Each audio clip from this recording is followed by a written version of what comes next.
આપણા દેશમાં લોકોનો સૌથી વધારે સમય જો કોઈ વાતનો વિચાર કરવામાં જતો હોય તો એ છે શું ખાવું અને શું ના ખાવું. આડાઅવડાને અનનેસેસરી ઉપવાસ કરીને શરીરને કારણ વગરનું કષ્ટ આપવાની શ્રીમદ ભગવદ્ ગીતા સ્પષ્ટપણે ના પાડે છે. હનુમાનજી પણ આ વાતનું સમર્થન કરે છે.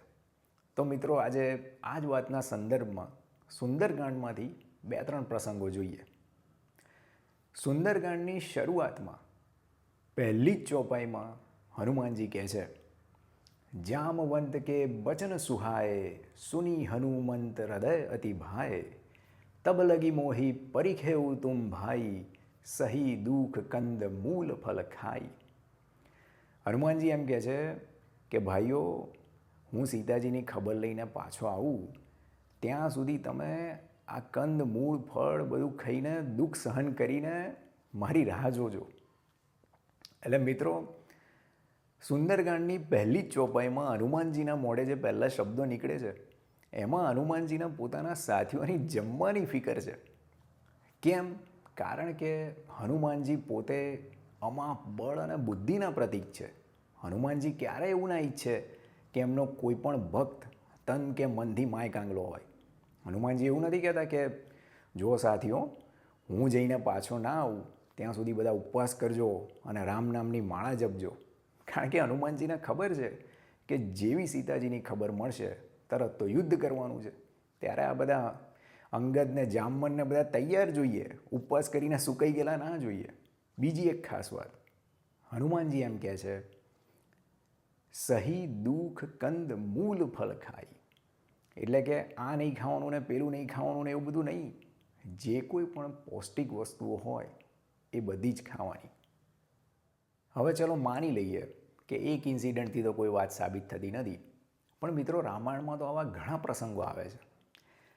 જ્યારે હનુમાનજી અને સીતાજી પહેલીવાર અશોક વાટિકામાં મળે છે અને ઇનિશિયલ વાતચીત પછી સીતાજીને જ્યારે સંતોષ થઈ જાય છે ત્યારે હનુમાનજી પહેલાં જ શું કહે છે ખબર છે? હનુમાનજી એમ કહે છે, સુનહુ માતું મોહી અતિશય ભૂખા, લાગી દેખી સુંદર ફલ રૂખા. હનુમાનજી તરત જ એમ કહે છે કે મને તો ભૂખ લાગી ગઈ છે અને એમાં આ સુંદર સ્વાદિષ્ટ ફળોવાળા વૃક્ષો જોઈને તો વધારે લાગી છે. ત્યારે સીતાજી એવું નથી કહેતા કે હાય હાય, હજુ રામજીનું કામ પત્યું નથી ને તમે તો જમવાની વાત કરો છો, તમારે તો ઉપવાસ કરવો જોઈએ અને એમાંય તમારાથી તો આવું બોલાતું હશે, સ્વાદિષ્ટ ફળ, તમારે તો સ્વાદેન્દ્રિયનો સંયમ રાખવો જોઈએ. પણ ના, સીતાજીને તો બીજી ચિંતા છે. સીતાજી એમ કહે છે કે સુનસુત કરહી બિપિન રખવારી, પરમ સુભટ રજનીચર ભારી.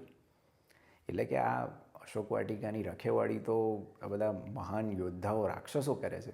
ત્યારે હનુમાનજી એમ કહે છે કે તિનકર ભય માતા મોહી નાહી, જો તુમ સુખ માનહુ મન માહી.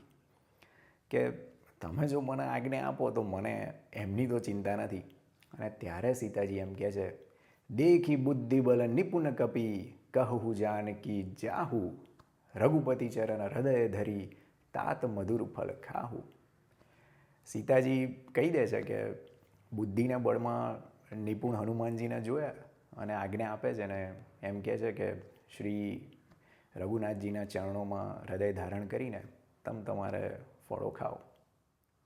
પછી મિત્રો, જ્યારે હનુમાનજી જામવન, અંગદ અને બીજા વાનરો સાથે પાછા જતા હોય છે ત્યારે રામને સીતાજી મળી ગયા છે એ સંદેશો આપતા પહેલાં બધા એક જગ્યાએ સ્ટોપ કરે છે અને એ જગ્યાનું નામ છે મધુવન.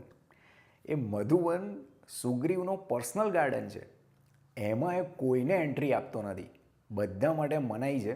છતાંય હનુમાનજી કહે છે કે એક કામ કરો, અહીંયા આટલા સરસ ફળો છે અને મધ છે, તમે બધા જેટલું ખાવું એટલું ખાઓ અને જો ચોકીદારો આવશે તો હું જોઈ લઈશ. અને હનુમાનજી ખરેખર ચોકીદારોને મારીને ભગાડે છે અને બધા મધ પીવે છે અને ફળો આરોગે છે. ત્યારે પણ હનુમાનજી કહી શક્યા હોત કે જ્યાં સુધી આપણે પાછા જઈને સીતાજીના ખબર રામને ના આપીએ અને એમના દર્શન ના થાય ત્યાં સુધી આપણે બધાએ ઉપવાસ કરવાનો છે અને ઊંધું ગાલીને ચાલે રાખવાનું છે. એટલે મિત્રો, મારું તો એટલું જ કહેવું છે કે રામનું કામ એ જ વ્યક્તિ કરી શકે કે જે હનુમાનજીની જેમ તનને નથી ભૂલવાનું, તન અને મનથી શક્તિશાળી હોય. બાકી તો ધર્મના નામે ખોટા ઉપદેશો અને ઉપવાસો કરીને પ્રજા માય ગાંગલી રહી જાય છે અને સોમનાથ 17 વાર લૂંટાઈ જાય છે. એટલે મિત્રો, આશા રાખું કે આજની આ વાતચીત પરથી કોઈકને તો કંઈક સ્પષ્ટતા મળી હશે. જય શ્રી રામ.